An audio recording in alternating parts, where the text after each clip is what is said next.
ውድ ክርስቲያኖች እንኳን ደስ አላችሁ። በ2017 ዓመተ ምህረት በርካታ ከቤተክርስቲያን ውጪ የነበሩ ነፍሳትን ወደ ቤተክርስቲያን የመጨመር ስራዎችን እንሰራለን ብለን ከወንድሞች ጋር አስበን ነበረ።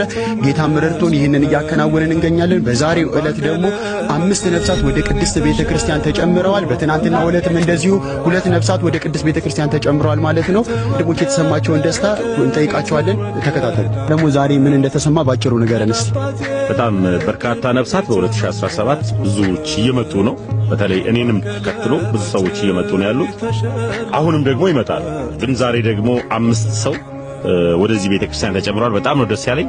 ትላንትና 2 ሰው እግዚአብሔር ይመስገን ሰዎች እየመጡ ነው። እግዚአብሔር ይመስገን። ተሙኒ እናመሰግናለን። ደትሻ እንዴት ነህ? አሉ እግዚአብሔር ይመስገን። ዛሬ ምን እንደተሰማ ባጭሩ ንገረን። ዛሬ አንድ እህታችን እንዲሁም ሌሎች 4 ወንድሞች ወደ ቤተክርስቲያን ህብረት በመጨመራቸው እጅግ በጣም ደስ ብሎኛል። ሰዎች ጌታን እያገኙ ነው፣ ወደ ክርስቶስ እየመጡ ነው። ይሄ በጣም ደስ ይላል። በቅርብም የፊታችን ደግሞ 3 ነፍሳት 1 ከእስልምና 2 ከፕሮቴስታንት ደግሞ እንዲሁ ወደ ጌታ ቤተክርስቲያን ይጨመራሉ። በጣም ደስ ይላል። በርቱ። እናመሰግናለን። ባሮኬ ጆን እንዴት ነው? ሰላም አለሽ? እንዴት ነው? አማን ነው አለን አይደል? ዛሬ በርካታ ነፍሳት ወደ ቤተክርስቲያን ተጨምረዋል። እስቲ ምን የተሰማህ ነገር? እጅግ በጣም ደስታ ተሰምቶኛል። በነገራችን ላይ ጎበዝ አንባቢ ፔንት አይሆንም። ኦፍ ኮርስ ምንም ጥያቄ የለውም። እና ያው ከሰው ሰራሽ ትምህርት ወጥተው ራሱ ጌታ ወደ መሰረታት ወደ እውነተኛ ቤተክርስቲያን ወደ እውነተኛው የክርስቶስ አካል ተጨምረዋል። ገናም ይጨምራሉ። አዳራሹን ባዶ ይሆናል። እግዚአብሔር አምላክ ስራ እየሰራ ነው። አሁንም ይሰራል። እውነት ይወጣል። ቴንኪው አሪፍ ኩ እንዴት አለ ይሁን? ሰላም ነው አለን። ምን እንደተሰማ ባጭሩ ግለጽ። ትልቁ ነገር እድለኛ መሆናችን ነው።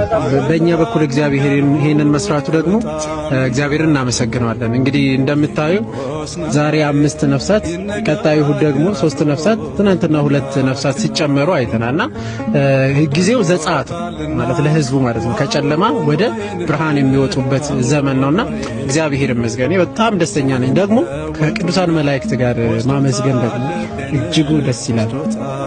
እናመሰግናለን። ቴንኪው አንተሽ እንዴት ሰላም ነው? እንዴት አለ አለሁልህ። ከዛሬው ቀን ጋር በተያያዘ ምን የተሰማህ ነገር ባጭሩ ነገር? በ2017 እኛ እንዳሰብነው ሳይሆን እግዚአብሔር እንዳቀደውና እንደሰራው በጣም ብዙ ነፍሳት ወደ ቤተክርስቲያን ጨምሯል። በወንድሞቻችን ላይ አድሮ ብዙ ስራ ሰርቷል። ይሄ ብቻ ሳይሆን በ2017 ብቻ አሁን ባለንበት ሰኔ ወር ከገባ በኋላ ራሱ ብዙ እህት ወንድሞቻችን ወደ ቤተክርስቲያን በንስሐም በልጅነት ጥምቀትም ተመልሰዋል። በጣም ደስ ይላል። እኔ እስከማውቀው ራሱ በዚህ ሳምንት 10 ሰዎች ወደ ቤተክርስቲያን ተጨምረው በጣም ደስ የሚል ቀን ነው። በጣም ደስ ይላል። ዛሬ 5 ተጠምቀዋል። ትናንትና 2፣ እሑድ ደግሞ 3 ሰዎች ይጠመቃሉ። በአጠቃላይ ወደ ከ10 በላይ